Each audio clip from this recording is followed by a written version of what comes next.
I'm Alicia with the Graduate Admission Office. Thank you for joining us for the open house events. So I'm just here to do some technical support, but I'll sometimes turn off my screen and jump into other rooms, but thank you all for being here today. And nice to meet you both.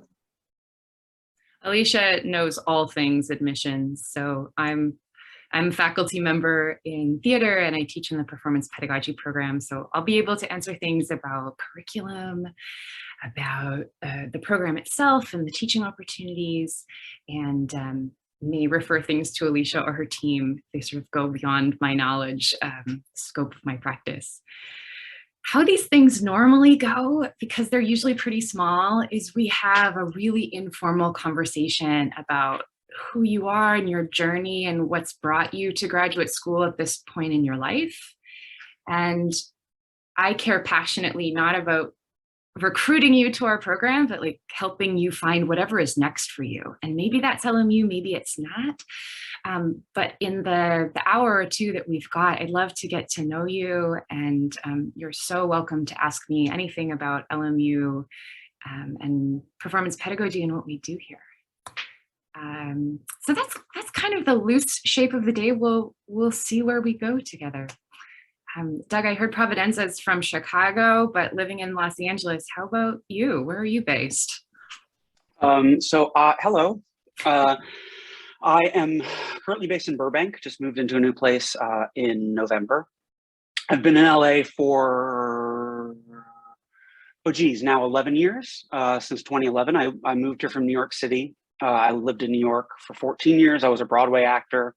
And toured and off-Broadway and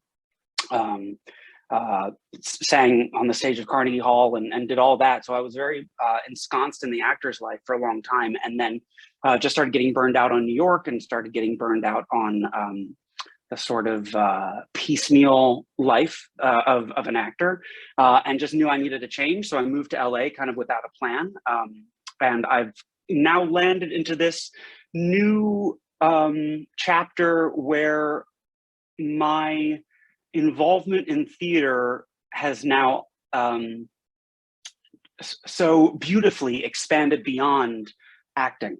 So I've been a stage manager now. I've been a resident director. I'm sort of the on-staff resident director for a company here called For the Record Live, and we do mostly all musical-based immersive theatrical performances, and their kind of their specialty has been a genre that I really believe that they've created, where they've taken a cinematic director. They've sort of mashed together LA and New York. They take cinematic directors, so Martin Scorsese, for example, and they take his most famous scenes and songs from the soundtrack, and they mash them all up together in sort of one musical theater immersive experience. So they actually founded For the Record at Rockwell in Los Feliz before it closed, before the pandemic, or mid-pandemic.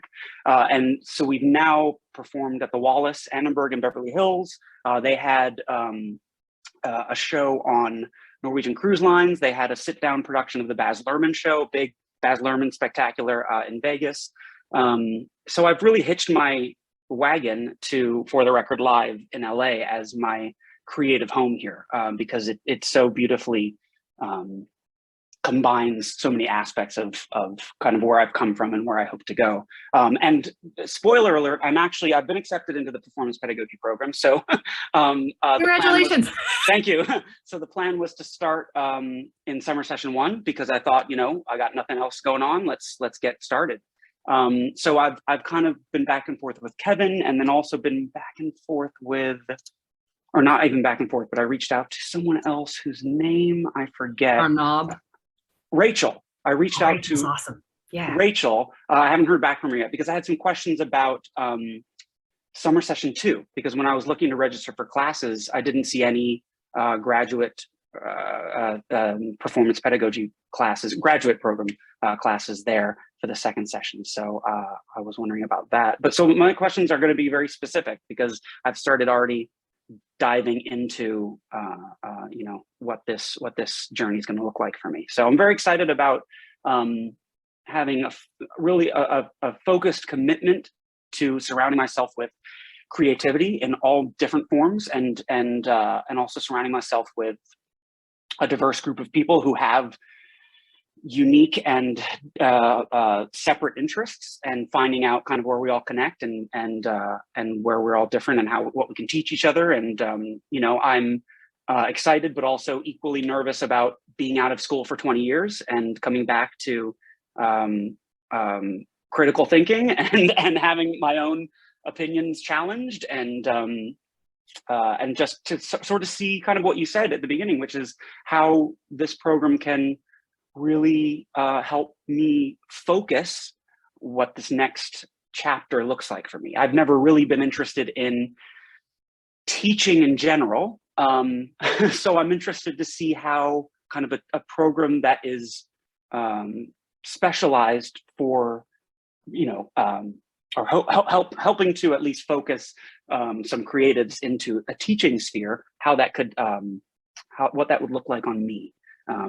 And I've only ever considered, if I was ever going to teaching at the university level, because I don't have the patience for any younger, and I might not even have the patience for that. Maybe that's going to be my first lesson. But so yeah, so that's kind of where I come from. I've got a BFA from NYU, and here I am.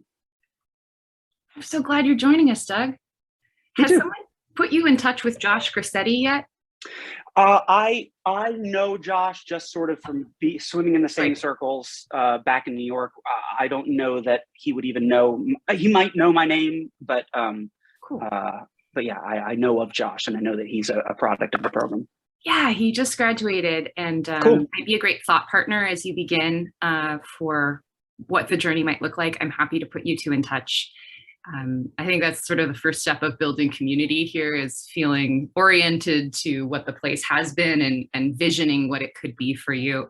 One of the things I love most about this program, having done my master's at VCU and then run the program, the MFA Pedagogy program at Pitt, and then the MFA acting program at LSU. LMU is completely different, and it's so individualized to who you are. There is no cookie cutter program. It's as unique as each person coming in. So Doug, your version of the program might be very different than Providenza's or Brianna's. And that's what thrills me the most. It's education for the whole person. It's for your whole person.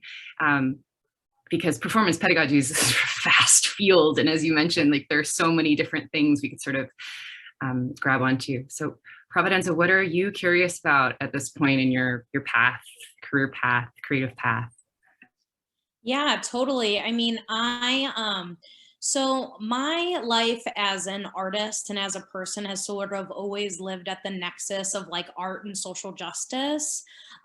So I, you know, occupy a lot of identities of queerness, transness, disability, and my personal practice is that of, you know, I got my regular actor grind, but I've also been doing solo performance and sort of performance art oriented work for about the past 10 years. And I write about, you know, occupying those different identities. And particularly, I'm interested in how we can create shifts in community by talking directly about shame.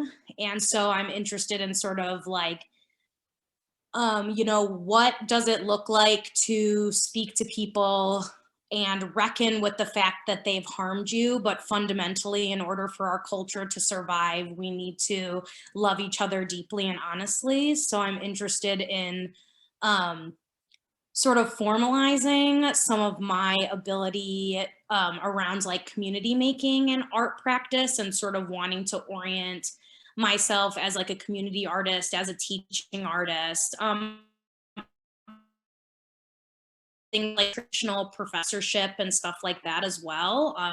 Because I, you know, while I came up and, you know, I went to theater school as well, albeit a bit more unconventional open program, I feel like, you know, there's a need for marginalized artists to also be present in those institutional positions as well. But yeah, so my personal practice is, like I said, of that of an actor and as sort of a performance artist dealing with, you know, various cultural themes and identity and shame and community making, and, you know, that as a healing practice. And alongside my work as an artist, I have worked in various forms of sort of social justice work. I initially started as a first responder for folks who were sexually assaulted and going to the hospital. And I started doing that work around the age of like 18, 19. And while doing that work, I also went through like the organization that I was with's facilitation program, because I was interested in, getting to talk to people about these, institutional harms. And as that was happening, I just sort of like fell in love with the experience of like facilitating. And I think for me as a Midwestern Italian theater kid, I very easily connect with folks, and I'm interested in sort of extrapolating our thoughts out and creating conversation in those ways. And like, I just truly believe that social change happens like in smaller communities, really intimately working together. So I'm always invested in cultivating space that looks like that. And so, yeah, I basically started doing facilitation around,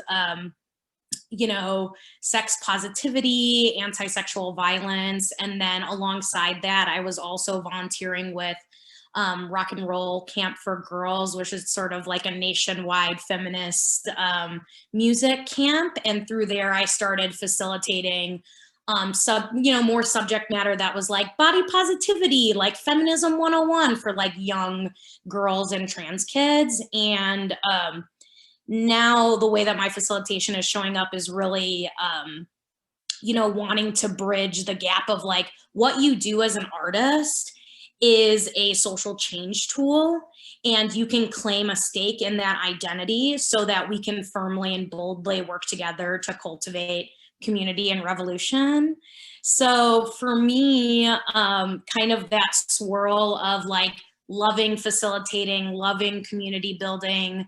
I throw like a lot of events in Los Angeles that live at the intersection of like art and performance, and like, gathering funds for smaller organizations. And I've just been doing all of this work for like 10 years, just sort of like art making, community building, facilitating. I've just like never have formalized any of my skills around it. And I think that I similarly have been out of school for like 10 years. So I haven't been in a formal environment that is like about, really digging into theories and ideas and exploration in this more tangible way. And I think that, like many of us learning different things throughout the pandemic, I think for me, what I learned is like, as I was undoing my individualism that we all have to undo, I kind of was like, I don't think I knew at 20 that like time to go to an MFA program or a graduate program. Like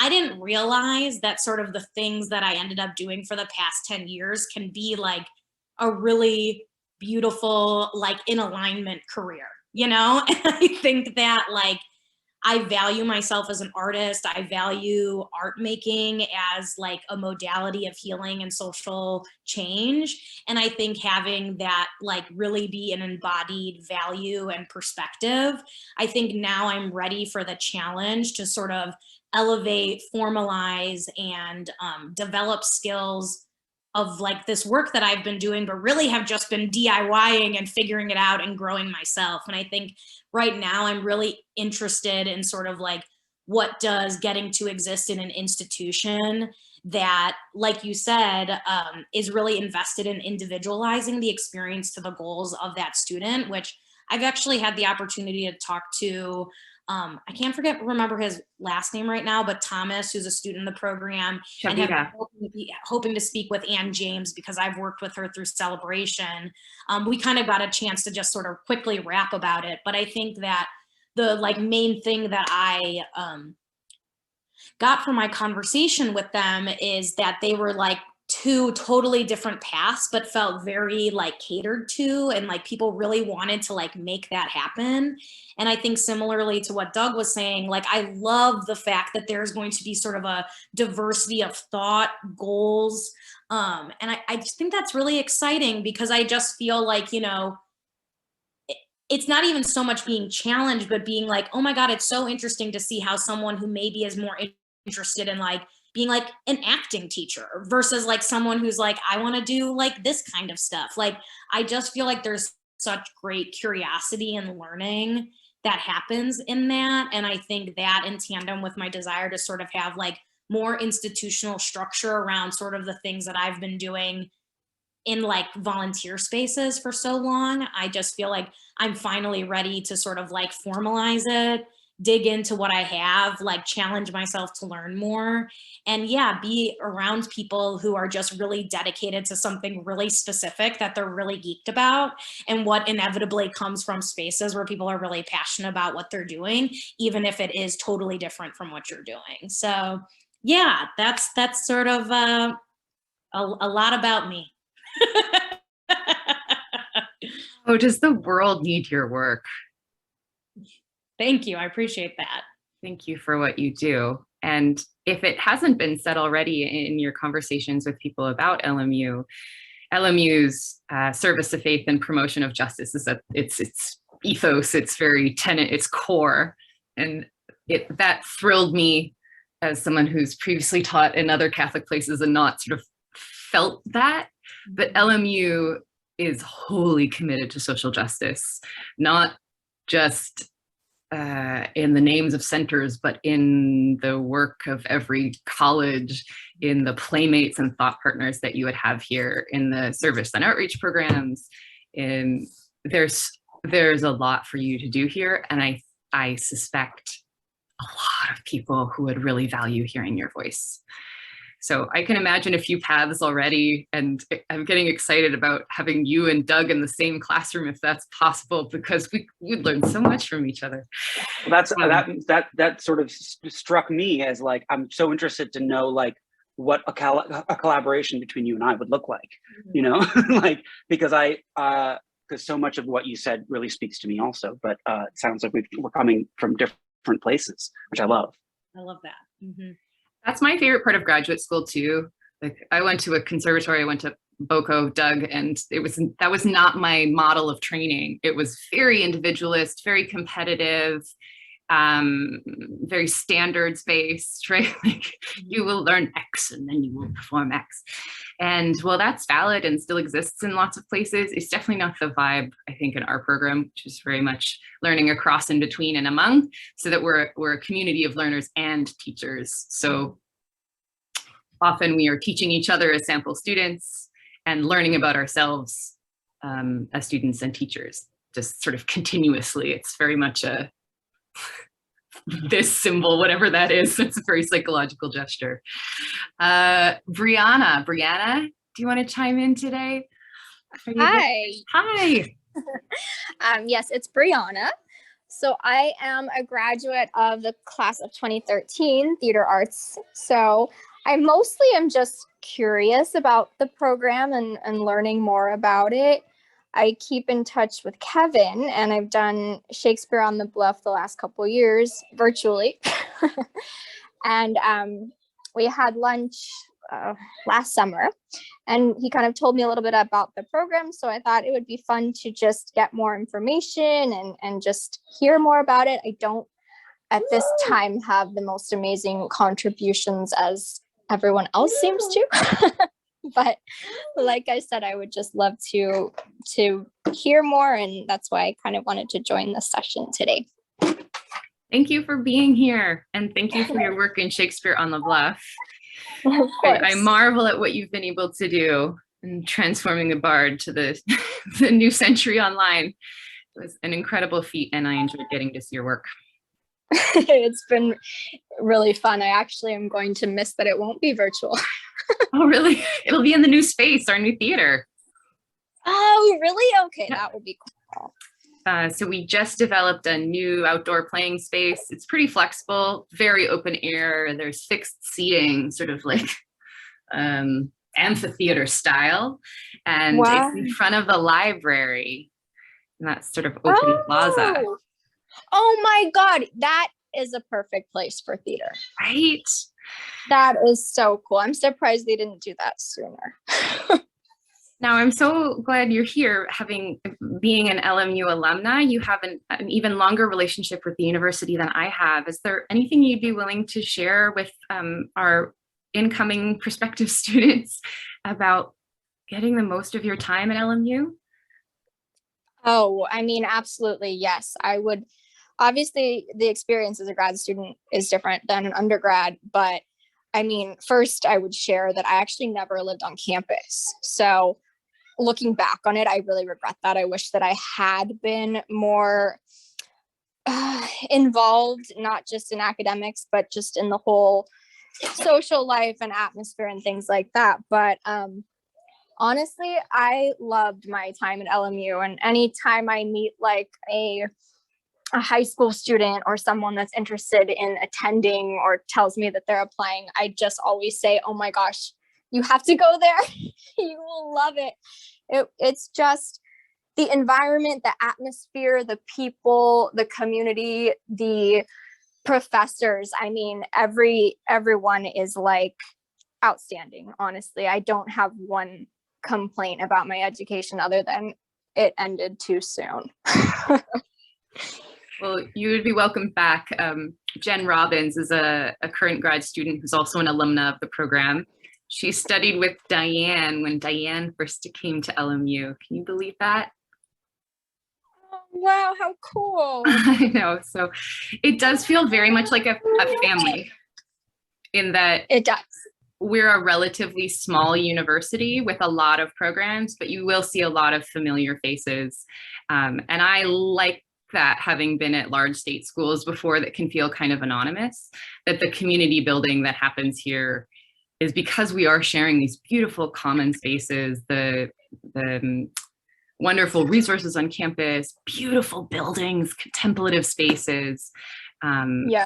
and lots of just great tools for playmakers. We've got some cool toys to geek out on, as you said, Providenza. The person that Brianna mentioned, Kevin, who Doug you spoke with, Kevin actually teaches a class on geek theater and teaches about geek pedagogy, which is a new field of study. So there are definitely fellow geeks here. And that's, I think, a beautiful part of my time at LMU is there is no one expression of mission or identity in this space. Or faith, really, right, Brianna? It's like you are welcome to come as you are, be who you are, and I've felt as an artist, teacher, I'm now a fellow, and all the hats that I've worn and all the roles that I've played, I've felt seen and heard and able to express my unique, authentic self. And to me,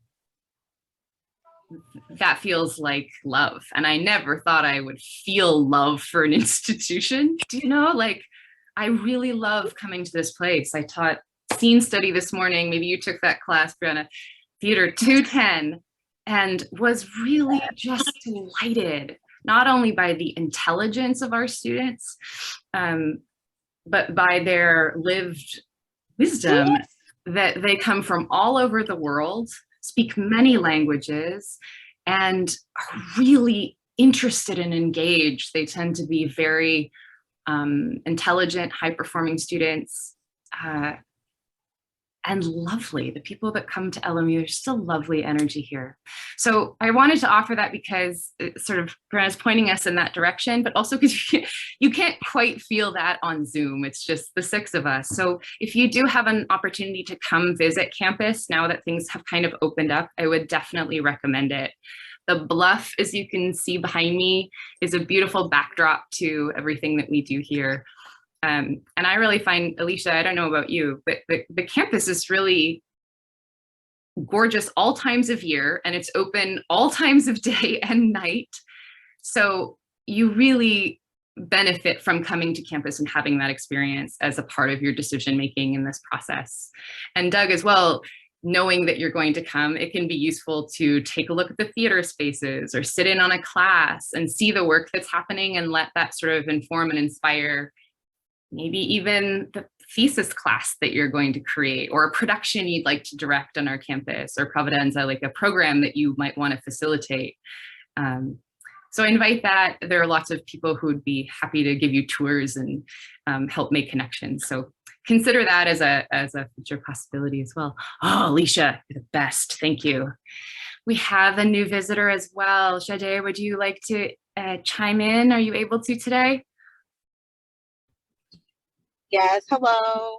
Hi. Hi, I'm Nicole. I apologize for being late. Yeah, I'm just kind of jumped in at the last minute here, so I only heard the tail end. So I don't have any immediate questions. Awesome. Well, you came sort of just at the tail end of introductions. We were sharing kind of our journeys to this point and what's led us to consider graduate school at LMU. And it's my favorite part of Zoom is the little chirps from the different corners, the different squares. What was that show from the Hollywood Squares? Hollywood Squares. That's the one. Whoopi Goldberg is the center square. Oh, nice. So the other thing, Sade, if anything comes up, this is a really informal session, an opportunity to get to know other prospective students. Alicia, who's one of our tremendous leaders in graduate admission, and myself, I'm a faculty member in the Department of Theater Arts and Dance. My name is Stacy. I go by Stacy. My pronouns are she, her. And I had the pleasure of being the inaugural director of this program. So I designed much of it. Much of it is my brainchild, and it keeps evolving, which is really cool. Sort of shape shifts with whomever our current faculty and students are. And I'm also the faculty fellow of Mission and Identity, and currently an American fellow with the American Association of University Women. Job I never knew that I wanted, but here I am. And I sometimes still act. I really love it. I started as I started in film and television as a kid, and then found myself in Idlewild, up in Idlewild at Idlewild Arts Academy, and being like, wow, theater education is magic. Look what we can do through play. And so that began my sort of journey over the last 20 years of getting a lot of degrees and certifications, ultimately to trust what I already know, which is core tenets of play and presence and beingness, listening, all the basic stuff that just takes us many, many years to learn. So after getting my MFA it was theater pedagogy. I got my MFA in theater pedagogy. I still didn't know what that meant, really. It was a new field, and I was like, why is it called pedagogy? Why isn't it called theater teaching? So here's the first thing that blew my mind. So some people use pedagogy to mean teaching, but it actually means the art and science of teaching children, the peda part, right? So oftentimes teaching theories of education started with secondary students and primary students. And over time, we recognized that maybe the needs of adult learners were different. And this new field evolved, which was a focus on theater training and education for adults. And then they called that theater pedagogy, but it's a misnomer. So theater education generally refers to working with folks K through 12. And our program, which is performance pedagogy, is a bit more about what I would actually call andragogy, which is the art and science of teaching adults. Does that make sense?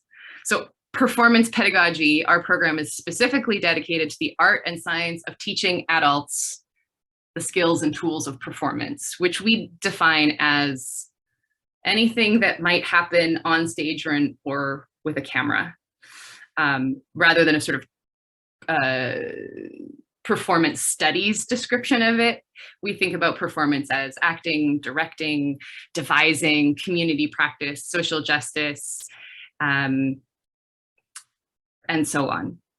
So that's how the program sort of initiated. That was the need and the ask from the university around 2010. that was the language we had. That was the sort of goal of the program, was to help people teach acting to adults or something like that in Los Angeles.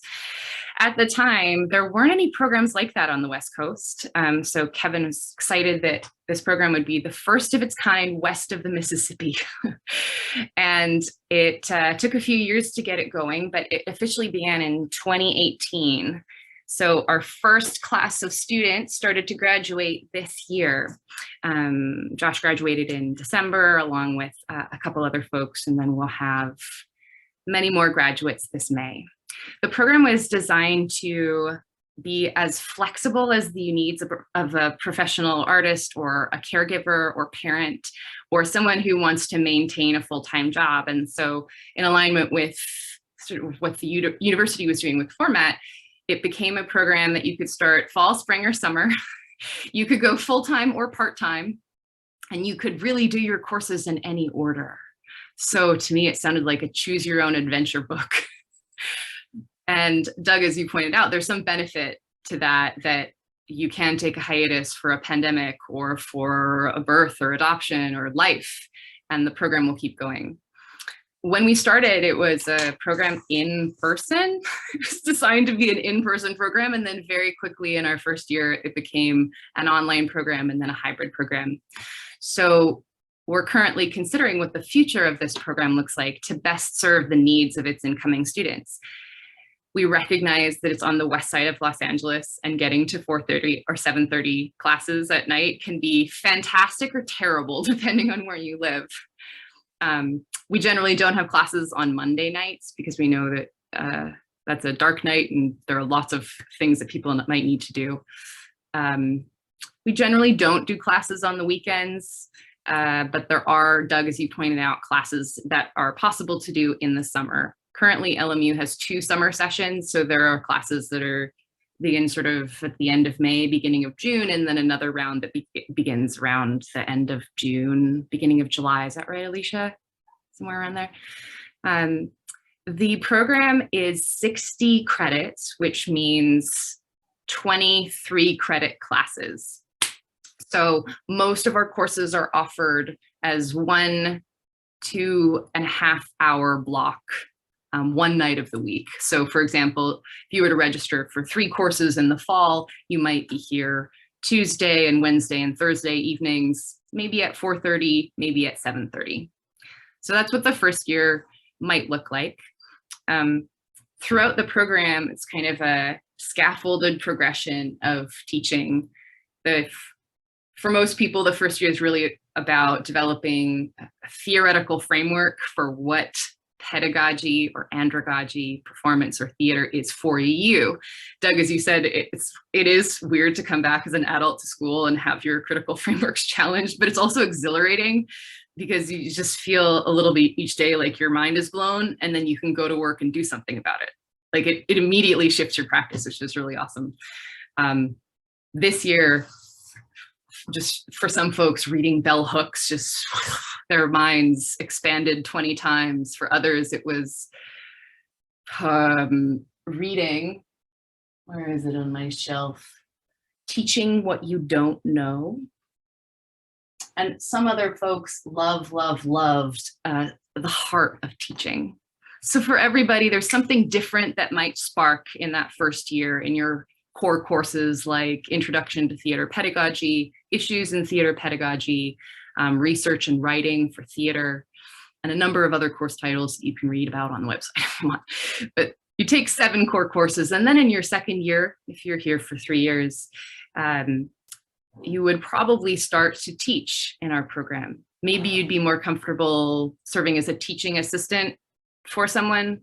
As one example, Doug, we have a really, really terrific teacher of improv and camera acting, Mary McCusker, who went to BOCO and then studied with Sanford Meisner and has spent her life coaching actors and like doing commercial work and sitcoms. She's a really cool bag of tricks. And so some of the time you'll be teaching your own course, and other times you just kind of get to be a fly on the wall in different courses that are of interest to you. Providenza, for example, I might suggest that you sit in on a social justice class. It just seems right. Or engage with Sister Judith's work in the Center for Justice and Reconciliation, or in Dr. Secret's classes on solo performance. She's also a scholar in the area of social justice and theater, practitioner of theater and of the oppressed. And so might be a cool person to spend time with while you're here.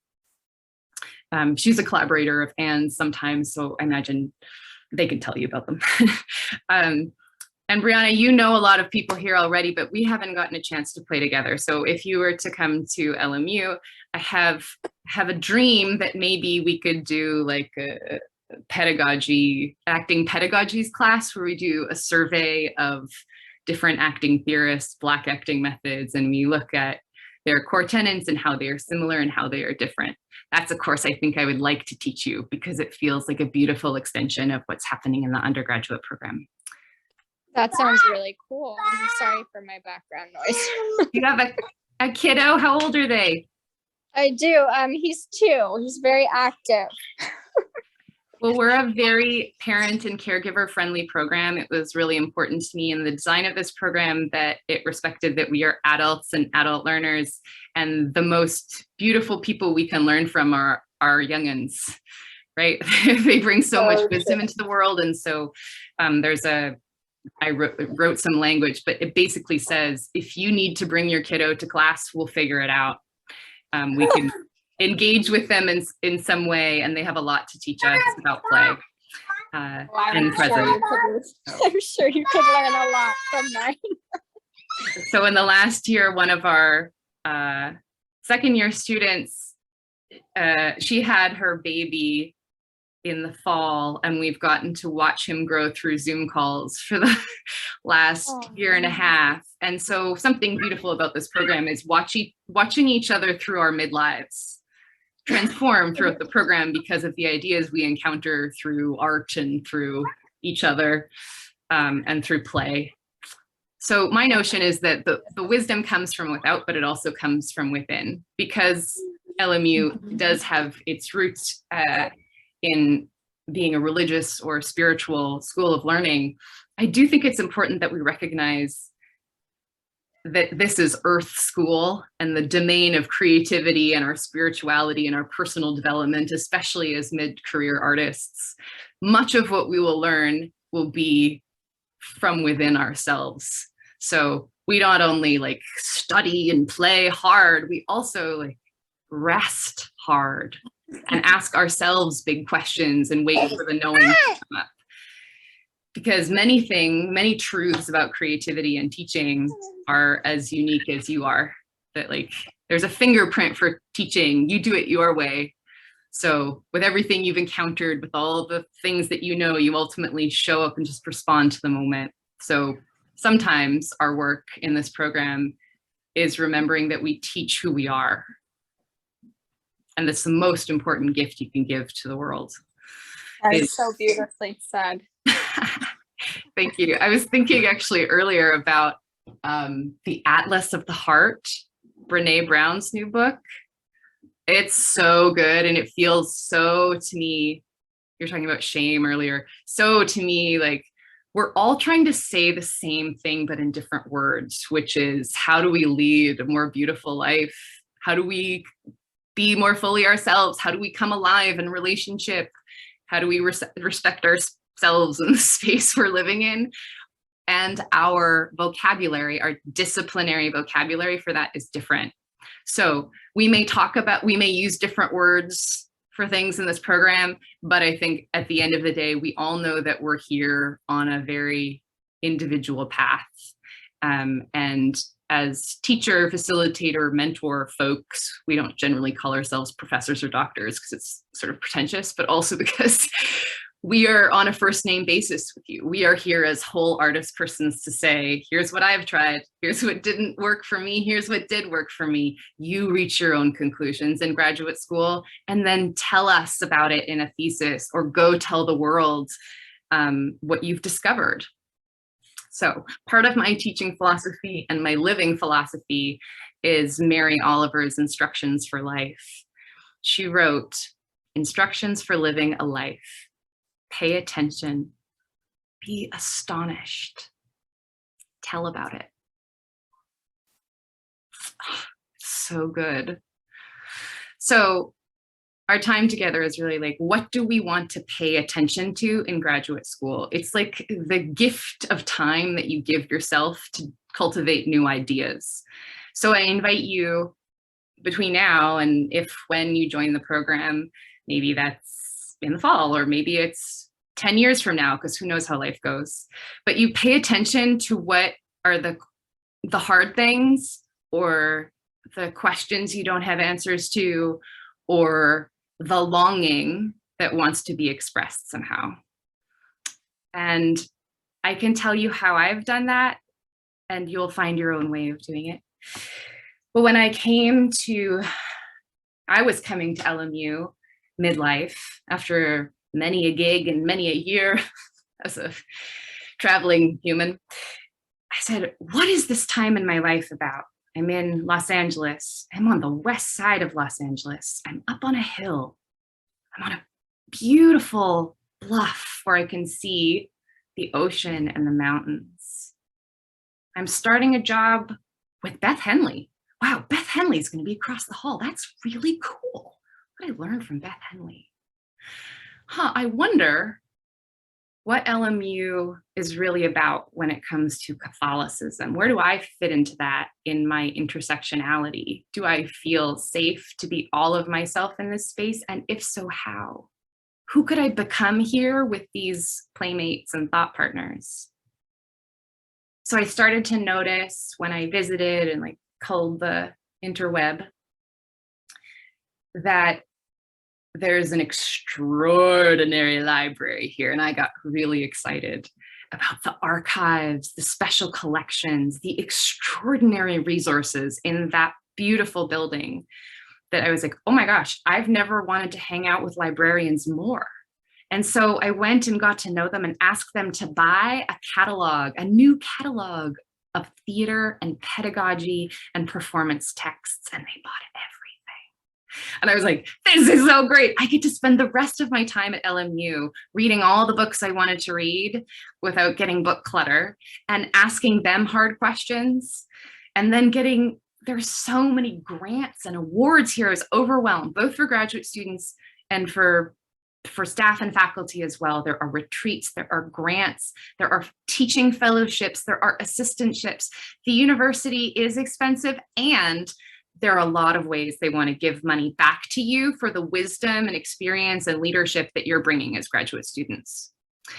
So that excited me to be in a place that actually sort of values graduate students. They're not just like doing graduate education willy-nilly. It's recognizing that Los Angeles, and particularly this amazing hub, Playa Vista, the west side, of like really cool, smart people who are doing cutting edge work and engaging with the local community in an important way. I recognized that in this job, I was going to be right next to LAX, which was wild thought driving on the freeways today, and seeing the unhoused on the way in, and feeling called to take on this new role as fellow of mission and identity, to say, how can I help? Like, what can I do with my tools as a theater artist maker whose voices need to be elevated and amplified and centered in the platforms that I have? How can I amplify? How can I use my privilege to do a bit of good in the world? So I was excited when I started to see language on the website that reflected those values of mine. And then I found partners in each of the areas of people that I could work with. I have felt really supported here. And that's what's led me to stay over a number of years on the tenure track, which can be really, it sounds very desirable. It's also very exhausting. So one of the things that excited me about the position that I accepted here is to be fully transparent with what I know about the insides of academia. The structures, the way things work, the politics, what you wish you knew, like at the beginning of your career, but you need somebody to tell you. So the kind of authentic conversations that were happening here were really thrilling to me. that our faculty, my colleagues, are from a range of places in the world, many of us immigrants, of all faiths, of all genders, expressions, identities. And that kind of pluralism to me in an educational space was, yes, that's really exciting to me. And the kind of art making that was happening here for me was another thing that I flagged, that I looked at the season and I thought, okay, what's happening on our stages? Oh, there's a range of plays. There's a range of critical lenses and ideas. There's a range of styles of performance. There are partnerships with the film school. Ooh, that's interesting to me. There are multidisciplinary projects between and across colleges. And there are really new, I don't even know what to call them, collaborations happening. One example of this is a standardized patient training program that my colleague in marital and family therapy and I have developed, where our actors serve as clients for our graduate therapists in training. So they're getting MFTs in art therapy. And it's been a really mutually rewarding thing to create out of need, and there was the opportunity. So I've loved that this is a place where people generally say yes, let's, or no, but really clearly. So this is a boundaried workspace in many ways, which I really value, that people say real things and tell each other what they need to make their work happen. And that's something that has continued to be true and meaningful for me. So that's been my journey of just like, what are the questions? Who are the partners I might want to have? What thrills me? What feels like is going to be hard? What am I drawn to? And do a bit of reflecting on that. Because coming into graduate school feels different than coming into undergrad. Undergrad, you're so like, tell me what I need to know, right? I'm ready to be taught. And in grad school, it's so much like, tell us who you are. And then the pedagogy is what we teach, how we teach, and why. Those are all the tools we explore here. And then we help you go then and there, wherever that is, your next step. So there is a lot of this in this program of professional development and not feeling like it's MFA and then goodbye. It's like we're constantly walking alongside you, ensuring that your co-curricular practice and your professional practice is aligning with whomever you want to become. So I really value that there's a lot of like network building. There's a lot of friendship making. We do a lot of bringing people in and sending our students out and conferencing with you, sort of taking you along wherever we have access and amplifying your work. So just giving you the power and the access of that kind of visibility from someone inside an institution. So as just one example, I've really enjoyed learning from Christine Bryhan, who would tell me to drop my shoulders and take a chill breath, who studied trauma and trauma-informed pedagogies as her graduate thesis and applied that to her exploration as a movement pedagogue.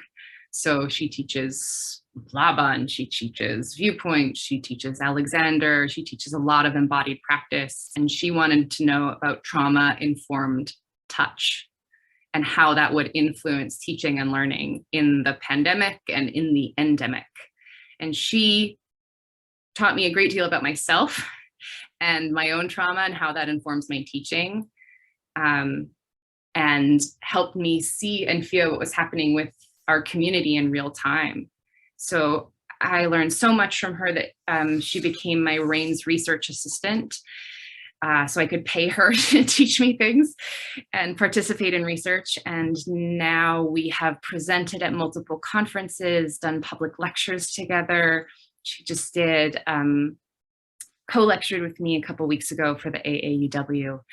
And so I was happy to just like send her that stipend. And that's the way I want to work here, which is like, what organizations are exciting to you? What's next for you? What kind of population do you want to work with? Let's practice that now. So that's kind of my first pitch into the room of like what LMU is about, why it's unique, and a little bit about the field of theater and performance pedagogy. What should we talk about next?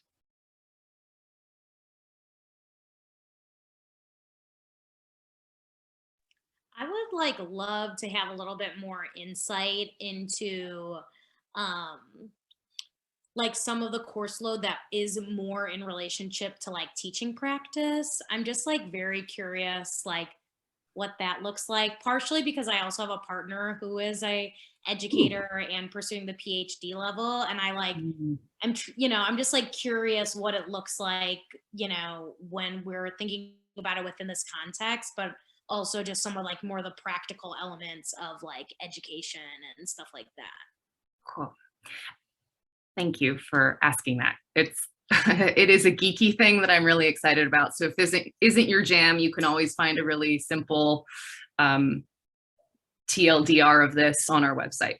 But basically, the program, as I mentioned, is 20 courses. 7 of them are core, and they're all foundational teaching courses, foundational practice classes.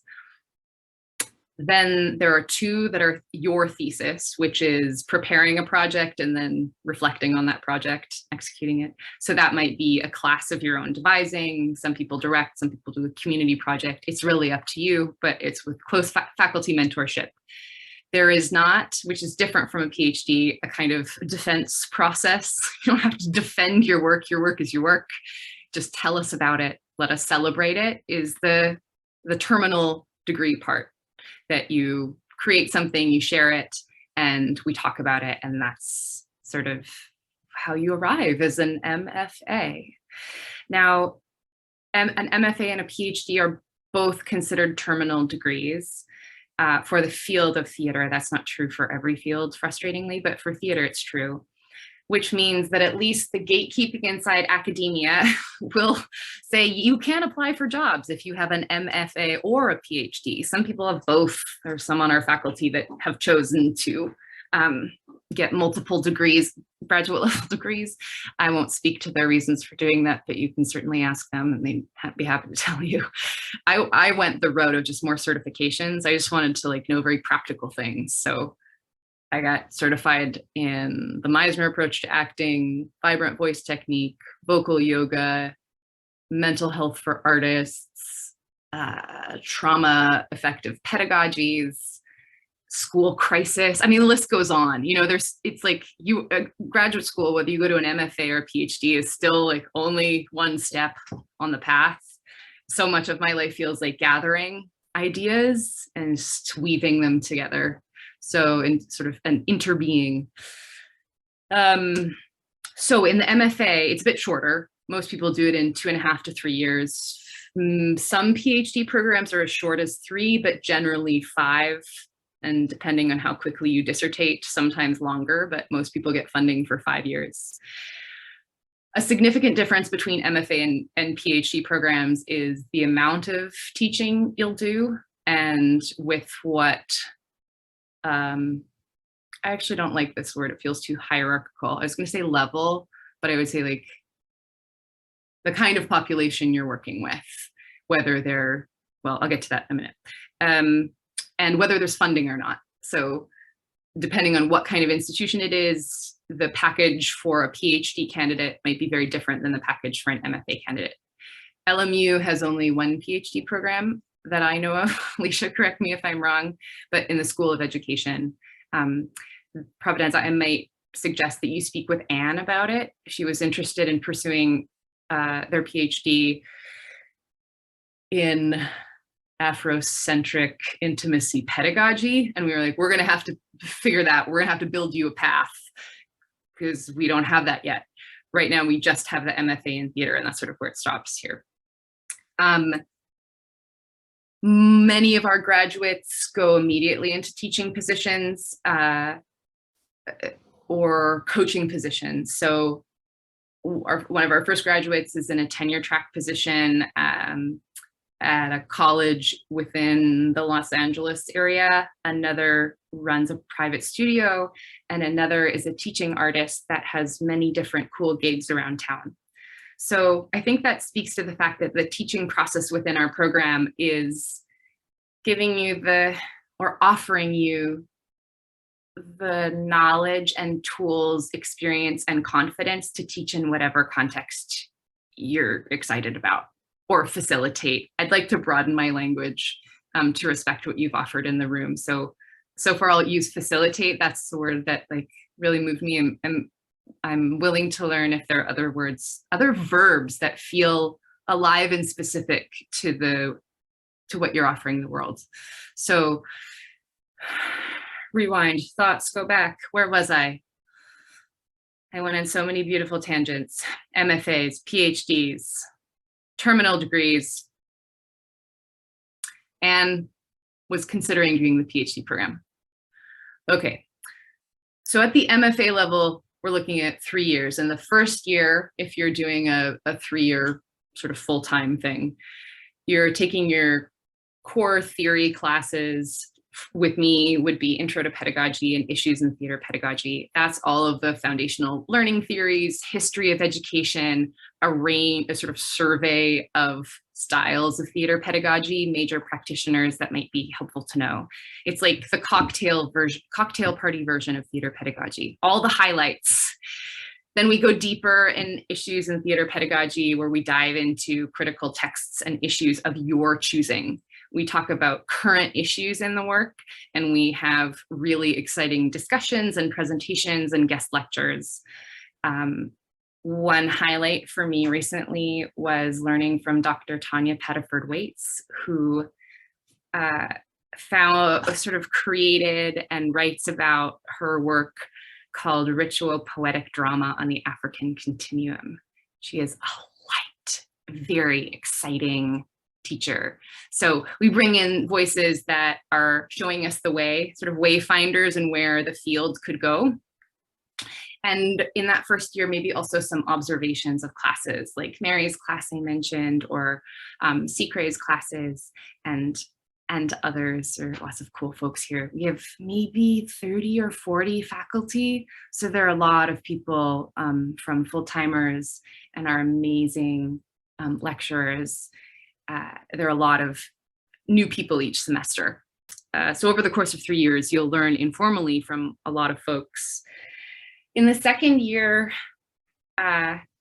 you'll be kind of probably ready to teach your own course. LMU offers the opportunity to teach beginning acting for non-majors. It's Theater 100, the classic like first level class where you have athletes and you have people who've never acted before and the person who is really amazing in their high school play. You have them all in one room, and it's so fun and weird, and a class that's good to have in your back pocket because you get a lot of, great games and tools for building ensemble, and you weave in whatever you're interested in. You teach your own version of that course. People either teach it in the fall or the spring, kind of whatever works with your schedule. And then the session that you're not teaching, I generally recommend that folks are doing a semester-long TA position.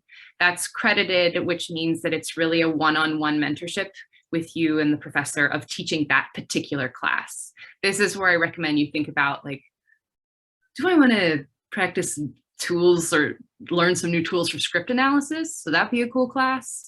Or it could even be technical theater. You're like, I'd really like to watch an undergraduate technical theater class because I think one day I might be in a position where I'm a one-person department. That would be fun for me. Or I know that I want to have a more well-rounded skill set because I want to produce or direct. So those are some options in the second year. You will have taken like very practical classes, like where you're teaching exercises every day and getting feedback. You're bringing in lessons, you're bringing in syllabi, you're exchanging ideas and getting feedback in classes like teaching pedagogies, something like how to teach introduction to performance, some other silly name. But there are a range of those that are offered in the second year usually. In the third year, or equivalent of the third year, most folks are thinking about their thesis project. So it is a very supported process, unlike dissertating, because you're conceiving of a project or a play or a class, sort of pitching it to the department and the university. So you have basically a year to research, develop, design, and then implement something with university resources and department support, which is pretty rad. We've got some, as I mentioned, some cool toys and great playmates. Every project is unique. I'd say we see the majority of them are new classes. That seems to be the thing that people are most excited about right now, but there have been some really beautiful pieces of theater as well that our graduate students have made. And that culminates usually in a short written document, which might be a sort of journal, reflective log of the process. It might be your materials if it's a course or an experience or a project. It could be used your director's book, and that would be it. So very different, I think, from a PhD kind of experience of like a 5-chapter monograph or something like that. The other way that I think it's different from some PhD programs is that you have the opportunity to work with non-majors and majors, and with our community population as well. So we have lots of other classrooms and spaces and partners that you could work on a class in the core or a class in another fine arts discipline, or with our marital and family therapy and art program. So we try as much as possible to make that interweaving of ideas. So we leave a lot of room open as electives. So those electives can be ones where you say, I want to do an independent study on X, so I'm going to go over here and do that. Or you can say, we 5 or 8 or 12 students would really love to have a class in intimacy pedagogies.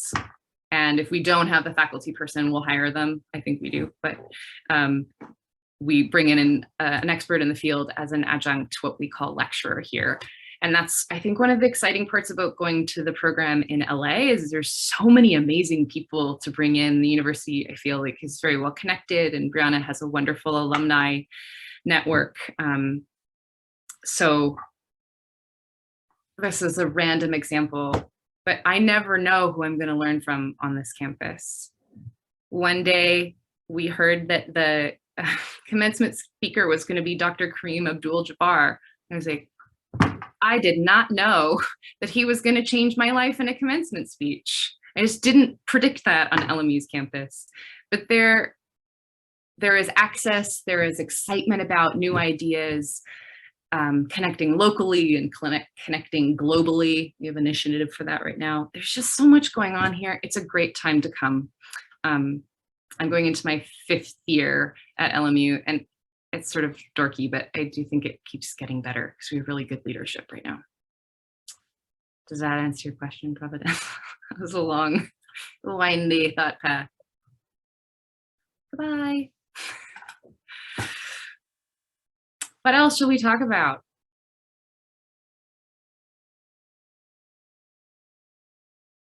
I definitely think I'm interested to hear more about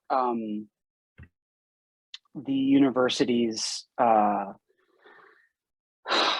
faith focus and how that can jive sometimes with especially now, like I just read an article in the New York Times about kind of cancel culture and how it's made its way into universities and suppressing thought and suppressing professors and so I'm interested to know what kind of support there is for alternative thought or alternative topics or whatever that all means, but you know what I'm asking, I think. I do. Yeah. I keep learning about it, which is really exciting. And my expectations keep being subverted. The pluralism of thought is very true here, that all folks on the ideological spectrum are here on campus. There are student organizations, there are websites, there are vocal voices in our student media, and student radio is alive and well. So I would say the civil discourse on campus is pretty rad. And I find that in the classroom that students are eager to have respectful conversation and try to understand each other better. I was really proud of my scene study students this morning who told me, because we're midterms, that they feel like they've become better listeners. Like, that's what they've achieved at midterms. And I was like, wow, it's beautiful that that's a shared objective in this space. So my experience of, I would say, both politics and faith on campus, and creativity actually as well, is that there are models offered. Like, there are ways to pray, there are contemplative spaces, there are, you know, there are fathers who live on campus. It's here for you. There are options, but there's no sort of oversight or pressure or expectation to perform any particular message or way of being or role. Like, I'm the faculty fellow for mission and identity. And last week I did a really exciting, for me, presentation on contemplatives in action, sacred rest and sacred play. And saying, here is how I approach these questions of human beingness. This is nowhere echoed in Catholic thought, but it's how I live and show up in the world fully. And I was thrilled to hear the very different feedback from each member of our community who took something very different away from it. And I thought, yeah, yep, that's how it is. We're all mirrors to each other here, and we're all learning from each other. And to me, a community with that ethos is one I'm game to be a part of. I personally have never felt censored or told how to express my thoughts about the world in my classroom or in my creative work. I know there are news articles and other people have other experiences and their relationships to students, but I advise student organizations, and I have something like 35 advisees, and that's never the thing I hear complaints about from our micro community in theater. So yeah, well, I guess I could tell you about a project that I'm working on now that's sort of how I'm exploring and expressing that aspect of my identity. Actually, Alicia, this is a good case study of LMU, how LMU works. Every year we have a Women's Voices project, which sort of, we could move beyond that, but it centers women's voices that have historically been marginalized in one discipline or another. This year, the focus is on theological studies because it's an anniversary of the canonization of St. Ignatius of Loyola, as well as Teresa of Avila. And so we've selected our professor of theology has selected 4 female mystics of the Middle Ages. And I was like, who would that be?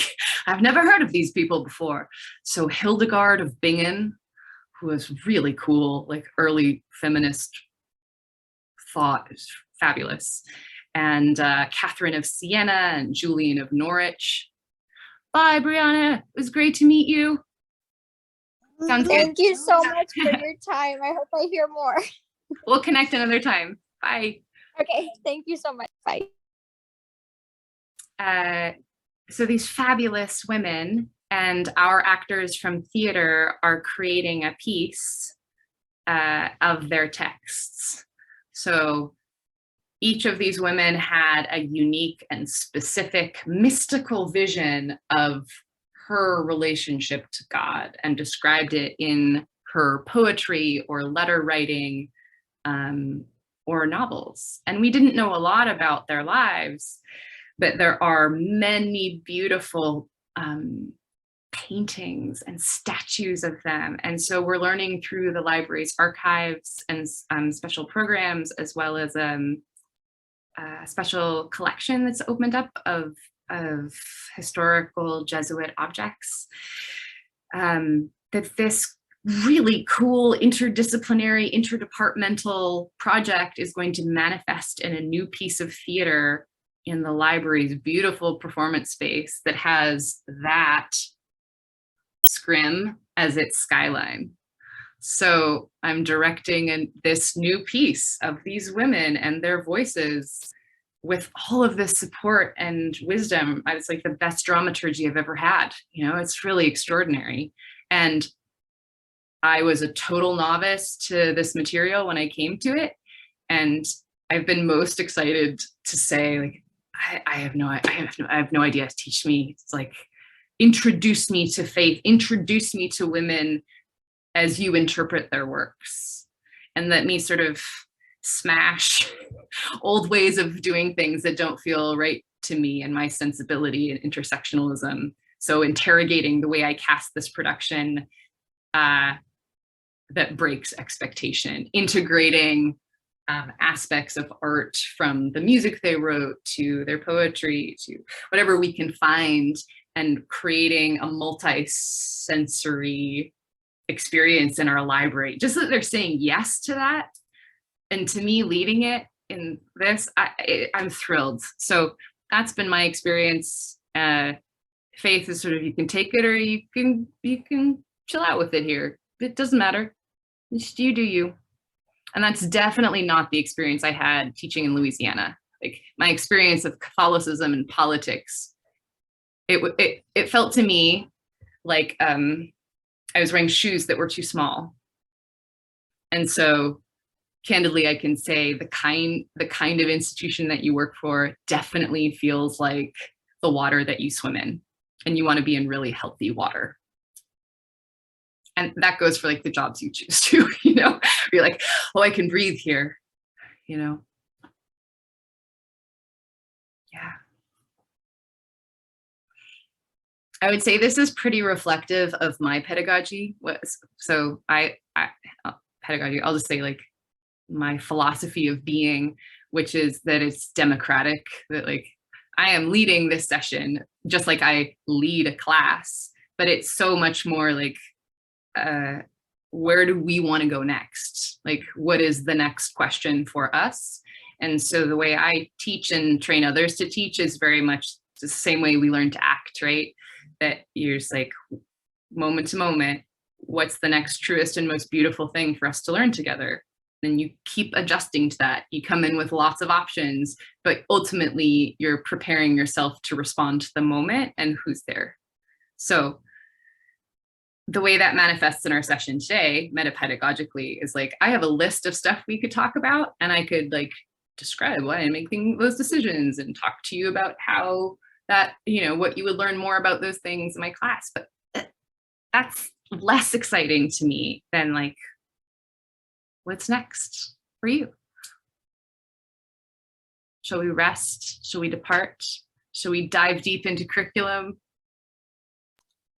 I mean, another question that I have is kind of specific to my plans. Am I kind of, what is your opinion on, my plan has been to start summer session 1, and as much as it is a choose your own adventure sort of setup, am I doing myself a bit of a disservice by not falling into the fall and starting some of these intro courses in the fall along with some other new graduate students? You know, does it make sense to potentially look at some non-intro courses or whatever? I think the only things that are available are directing and I forget the other one, the other course that's available for summer session 1, plus Kevin's intro, I think, to pedagogy. Or something like that. And then also the summer session 2, just trying to figure out what that would look like if there is potentially an independent study available that soon in my graduate career. So those are kind of more specific to my own journey rather than general question. Those are awesome. Let's do it. Cool. Yeah, independent studies whenever you want. Like, they literally can be whatever you want, which was my experience in grad school too. It was like, what do you want to learn? Great, let's do it. So it has been for other folks anything from I'm I'm going to teach a new class somewhere else. Can you mentor me through it? That becomes an independent study. Thomas, that you met, is doing an independent study with me on the pedagogy of Meisner right now because he missed that class. And so I'm teaching him how to teach Meisner remotely, which is weird and cool, and building his library and doing networking and giving him resources. So it's sort of like his independent study is just spending 45 hours with my brain, which is what he chose. So I just show up, and it's great for me because he's really smart and cool. So I learn a lot from him too. Sometimes it's I want to direct a thing. Can I use some undergraduates? Go, and it might be called independent study. So it's pretty much like you pitch it. You have a mentor. You write a 1-page description of what it's going to be. You file a form with Rachel Van Houten, and then she creates a class for you, and it shows up in your account and in your Prowl, which is your online student thing. That is it. It's super easy. So if you have ideas, I would just run them by Kevin, and it depends on who's around in the summer, if that's when you want to do it, because some people are gone and like not on contract. But generally people will say yes. Beth Henley took on one of our graduate students as a writing assistant for the last 3 years. And if Emily were here, she would tell you it's the best thing she's done in her entire life is sit at Beth Henley's feet and just soak it all in. And I totally get it. You know, just the wisdom of time and watching somebody else's process, being her teaching assistant for a class multiple times. Those were her independent studies, and they were really formative. So it can be whatever. As for when you start, I guess it's the foundation you want to lay. Like, is directing your first footstep, your first staircase step into the program? Like for some people that, I don't know, maybe don't have a lot of production experience, that would be a really important, I think, foundation, just to like stand in that position for a moment and understand how directing works. Based on what you shared about your background, I think that you might have a different mission in that course. So if you choose to take it in the summer, I would think through how a grad directing one course would be really exciting for you, and maybe have a conversation with that teacher before the course starts. I always think in grad school, you're kind of supplementing your own learning journey. So let's say you're in directing and it's a 45-hour 3-credit class. You're going to read whatever textbook or series of multimedia things, and you're probably going to direct some scenes. But I would say at the same time, just like flag time for focusing your energy on directing. So like if you can work on something where you're applying it, or you can choose to like supplement your reading list or give yourself a viewing list of something, I think that's the best way to take that class. So the summer can be a great time to do that. I will say the downside of doing it is that there aren't undergraduates around to direct, or there wasn't last time.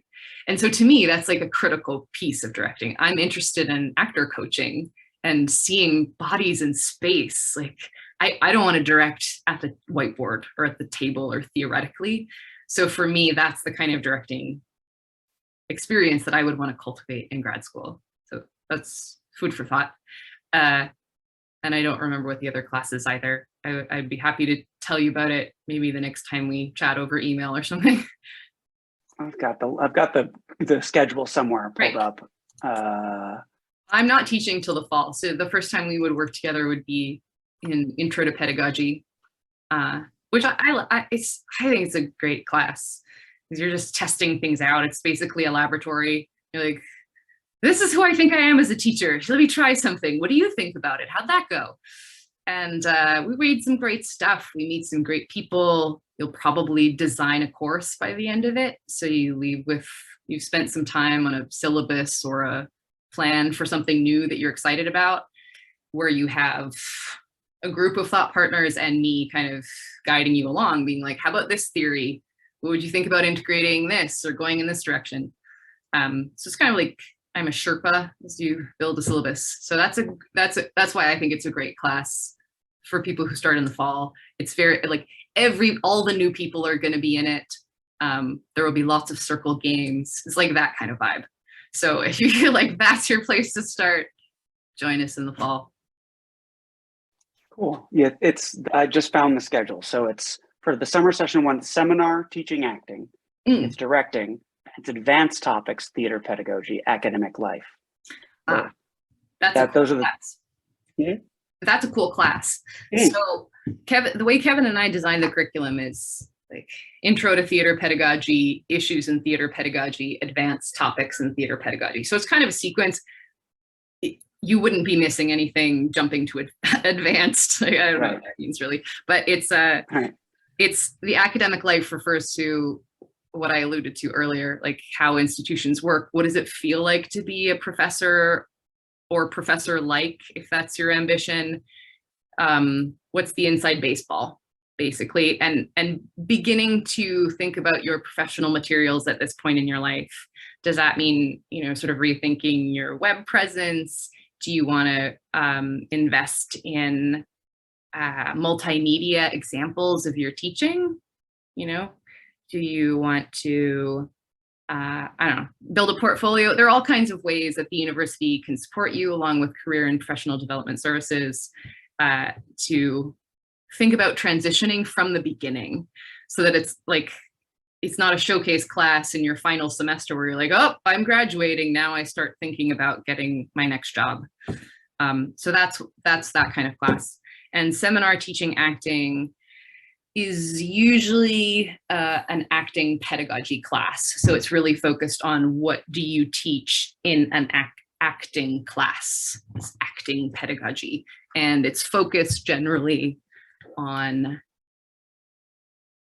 I would say it's a survey class. It's an introductory class. You won't go really deeply in anything, but it will be a range of approaches that might be useful if and when you teach beginning acting at LMU.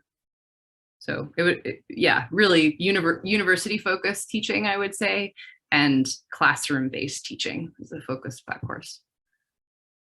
Other courses look at other populations, other teaching environments, other levels of learners, and so forth. Yeah.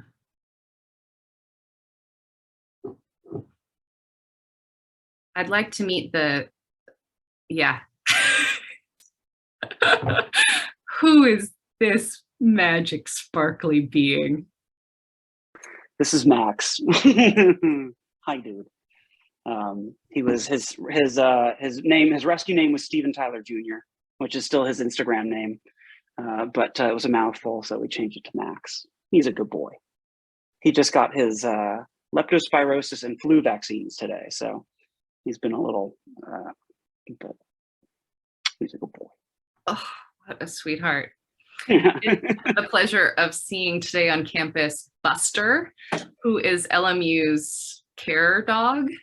So Buster is a big golden doodle, maybe, who walks around campus as handlers, but students can also rent Buster if they need to go for a healing walk. And that's campus vibes. So I don't know how to express that. You'll feel it when you get here.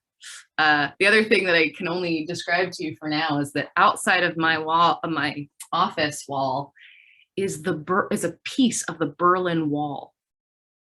Isn't that wild? Every day I walk to my office and I look at the Berlin Wall. This is a special place. So just being here makes me feel and know things that I didn't feel or know before.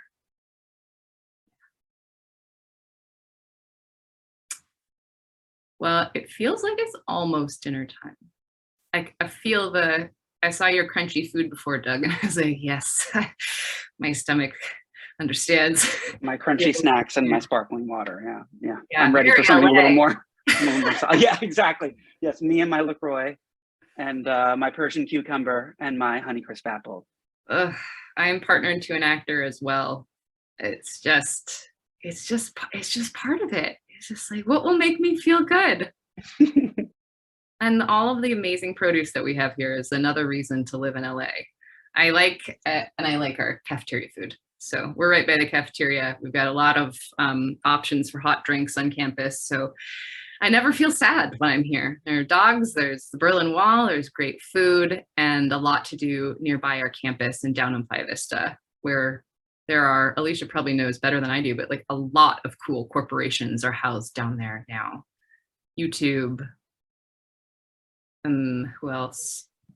Yeah, Google's down there, YouTube, the whole Silicon Beach area with all the tech companies, but also a lot of spaces for creative work and Sony Studios in Culver City. So yeah, we're in a prime location, and the LMU has taken that into consideration with making those connections, like you mentioned earlier, with our career professional development services. You have support from day one. It's not a thing to think about in your last year, but to start working with them and learning about other internship opportunities or different networking events in the area. Yeah, and now that more stuff is happening in person, it's exciting. It's exciting to see what the departments, a lot has been put on hold 2019, 20, or, in 2020 and last year, and they're starting to bring it all back. Bringing it all back. So I might make an offer for us for the rest of our time, however long that is, which is that we talk about what next steps could be in terms of relationship to the program. So let's start to look forward. Doug, what feels like the next right thing for you? Yeah, I mean, I'm still planning to move forward with, starting class as soon as the summer session 1. And then I'd love to talk to Rachel, I think, because of the independent study component, because if there is a world that exists where I could do something in the second session, I'd be interested in that too. And if not, then I may even consider taking a pause and just starting in the fall. So that's kind of what I'm looking at.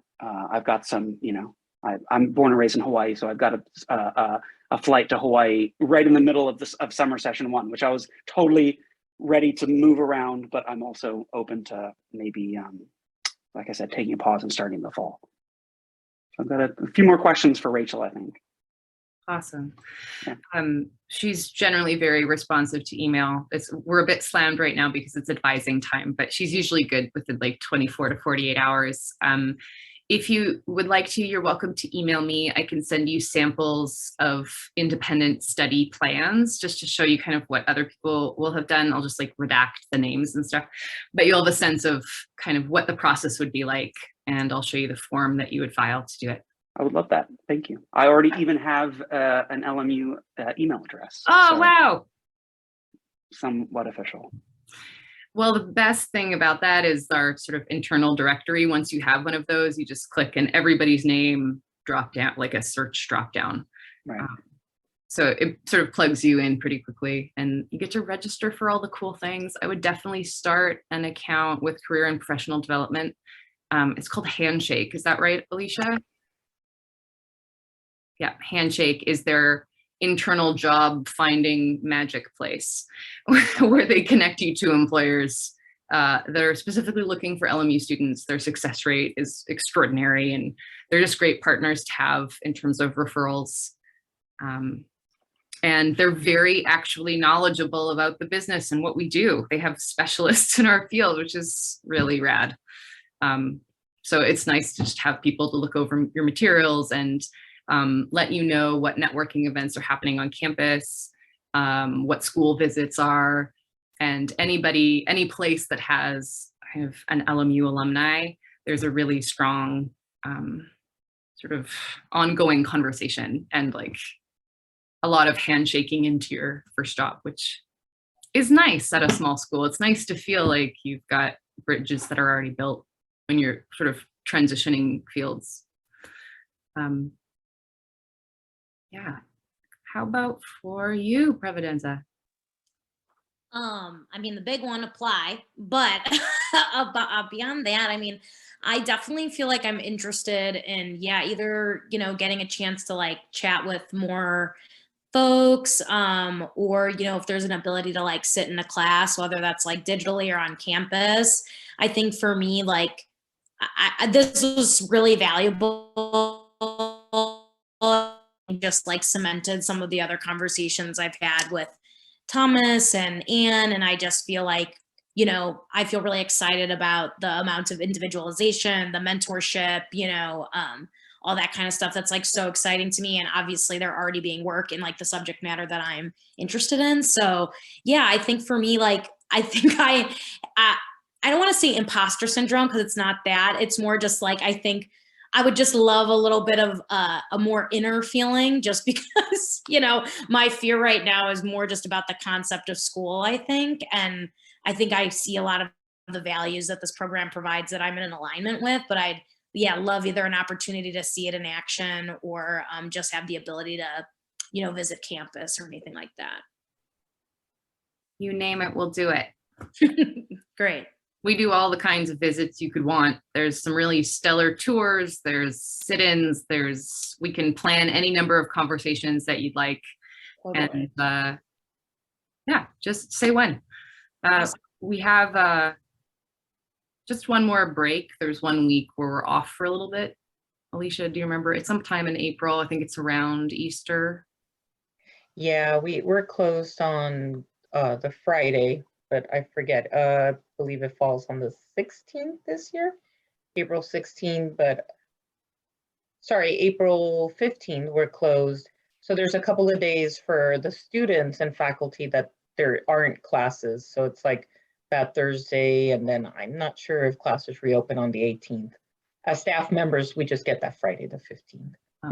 Well, that's the time I would not recommend coming. If it's the only time where crickets, which is not nice for me. I come and get lots of work done, but it wouldn't be a great time to sit in. Other than that, I would say come before May, the second week of May, because there's a kind of not dead zone. There's a very different energy for the last 2 weeks of May. And yeah, just when the students start to disappear and the faculty as well. I know that feeling. I remember that feeling. Yeah. Yeah, I mean, I'll say the way I've been making decisions lately is, and how I've been teaching my students, is just to go within and see what feels warm for you. Mm-hmm. And so I'm telling them, like, the next right thing for you as an actor, the next right choice to make is the one where you're like, yeah, just like, you'll know. And I felt it when I came on the campus. I was like, oh, there's a Stacy shaped hole here. Like, they're not doing everything I want to do, but I can see how I can play big here. Like, I can come more fully into myself. So I trust you'll know and you'll tell us, and then we'll transform with you into the program that you hope we can be, or you'll go somewhere else fabulous. And I'm happy to have a continued conversation about other programs. If you're considering others that are similar to ours, I have a lot of knowledge of them, and I'm big fans of many of the things that are happening in the world of graduate education for theater. So let me know. You're welcome to reach out to me over email. I think I can do it. I always get stuck between the DMs and they get set on the private. That's to everybody. That's my email. And I'm in the Foley building on campus. So if you are visiting, you'll find me by the Berlin Wall and in front of the fountain. We got through a lot today, I think.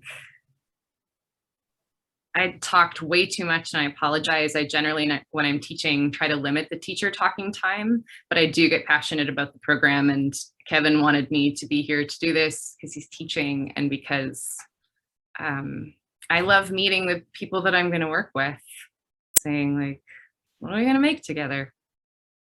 So let's continue the conversation. Alicia, I think there is a next session, isn't there? Yes, there is. Thank you.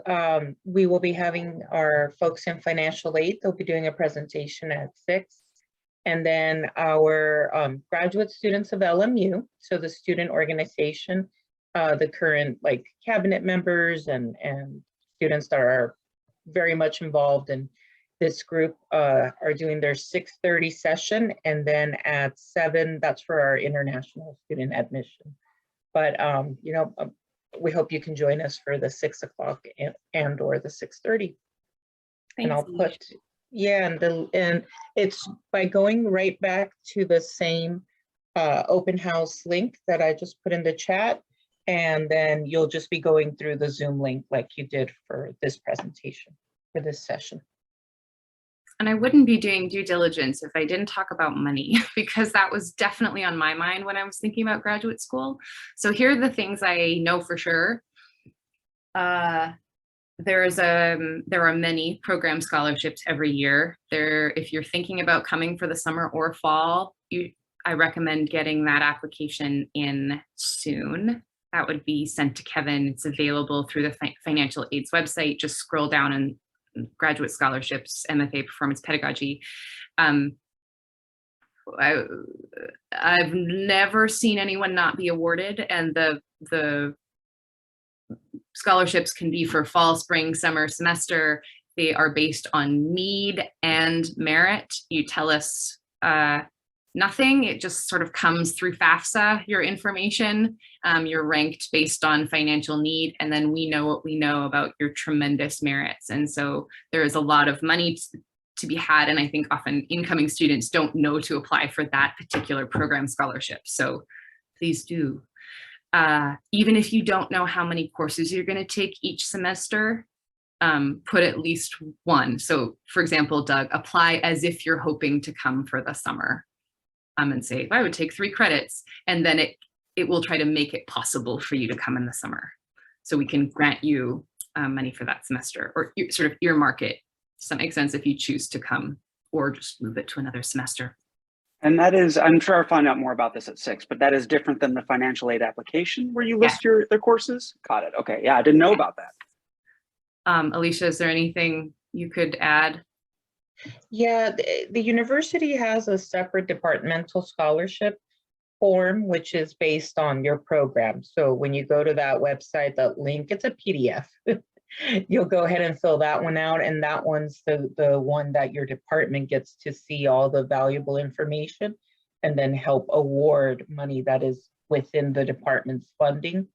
Of course, with the FAFSA, but as grad students, we all kind of know that we're limited to loans, and the departmental scholarship is that money that's available more as a scholarship from the university and not the loan. But yes, our friends in financial aid at 6, they'll go over all of this, what it means to grad students.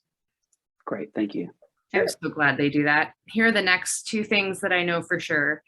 If you teach a class for us, for example, beginning acting, the university awards what's called a teaching fellowship. I understand it to be, and Alicia, correct me if I'm wrong, a lump sum of money that's deposited in the semester that you are teaching to your student account. And your title is teaching fellow, and in that time you teach a course and we pay you to do so.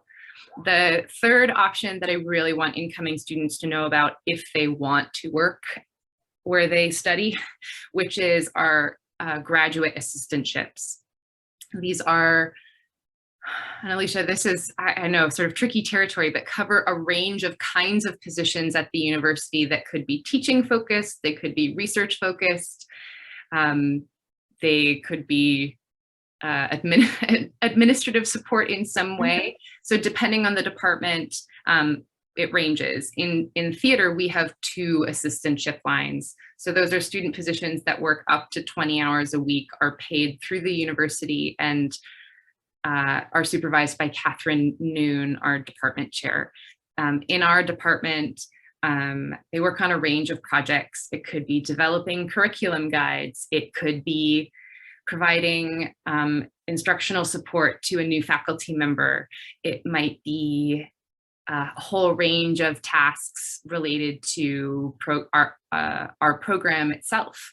In terms of, like, maybe you would facilitate a new photo shoot, maybe interviews with our students, celebrating their achievements, that kind of thing. And it would range based upon the skills of the individual. Those jobs post annually, and the applications will be available through Lion Workday. Jobs. Workday. Oh. Yes. Yes, our all employment and hiring for this kind of work, graduate assistantships, is through the Workday product that the university now uses. So that's where you find the list, definitely in Stacy's department and area, but also across campus. Other offices are looking for like more administrative support. But yes, it's paid through, you log your hours of work and you get your check every 2 weeks. It's more of that type of a setup for paying for the work. So internally, it's been great for folks who are interested in theater management, any kind of leadership position, or wanting sort of close administrative mentorship. We have a lot of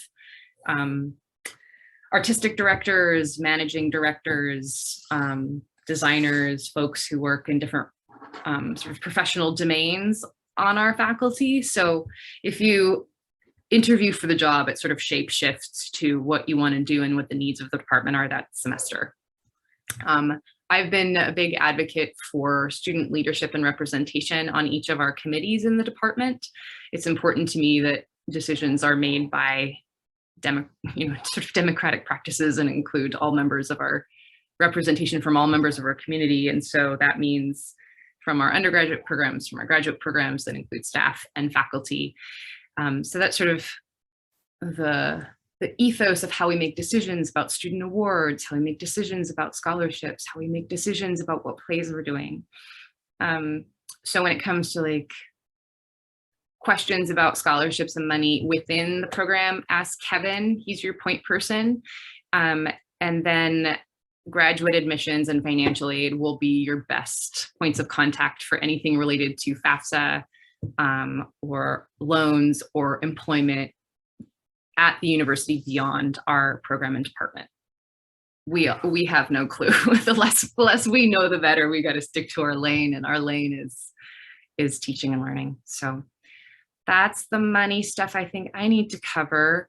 I did mention you can go part-time or full-time. For most folks, we develop an individualized plan of study. So depending on where your finances are and where your gig life is, you could take up to 7 years. So Kevin and I are the advisors for the program. So you meet with us each semester to talk about what works for you. What semesters are you going to study? Do you want to take summers off? And so forth. And from there, we build whatever your academic plan is. So feels very different for me from when I was in school and you like filled out a card with the classes you want to take and you took it somewhere. That doesn't work like that here. It's a very, as we've said many times, it's about you and what you need. You'll have the kind of advisor or mentor that you're looking for. You just tell us what that might be. Alicia, anything else that people usually talk about in these sessions that I haven't covered? No, you've covered it all, definitely. In regards to the application process, please just get started. If you come across any questions, we have a great team of staff members in the graduate admission office that can help answer any questions, or can go running to Stacy or Kevin and ask for more information and find you those answers so that you can feel confident about the application itself, and afterwards how the review process works. Stacy has been wonderful in explaining the way the program is designed, but our team can help if you're having any questions about the application process. Alicia, I want to thank you again for guiding me on Slate and teaching me how to use that system. You've made my life a lot easier, and I'm glad applications route through there now. It's so much more organized and simple, and we're really grateful for the work that you did to make that happen. Oh, no problem. Thank you so much. Like, I've been on some behind the scenes stuff. Yeah, I mean, I've been on a lot of admissions and recruitment for graduate programs, and I have to say that I really love LMU's open house model and the sort of special conversations that we get to have, and then the tremendous support that's at every phase of the application process. So if there do feel like any barriers of entry, let us know. That shouldn't be the case. It should be really simple. And the part that I am always the most excited to spend time with is your statement of purpose, whatever it's labeled as. I love reading those. So that's the place where I would like spend your labor and your love expressing your vision for what graduate school is for you, and building a plan for how we'll spend our time together if it comes to pass. And it would be a pleasure to work with both of you. I'm happy to have a continued conversation when it works for you. And yeah, to be continued, I guess. That's how we sign off for the day, to be continued. Any final thoughts? Just want to say thank you. This was like so helpful, so thorough. Like I really, yeah, I just feel very energized by this conversation. So thank you. Brad, thank you for saying. And I'll see you soon. Yes, I'll see you soon. Okay. As a parting thought, I just met my future dog. I know who my next dog is going to be, and her name is Mama Yoda. So the force is like coming into my life. And so I've just been thinking about like, may the force be with you in 2022, because we all need it. Wow, has the world been hard? And like, I guess that's art is an act of hope, right? That we can do hard things because we keep telling stories and making beautiful things to say we were here and it was hard and here's what we learned. Here's how we loved. Thank you for sharing your time. Thank you, Alicia. Bye, all.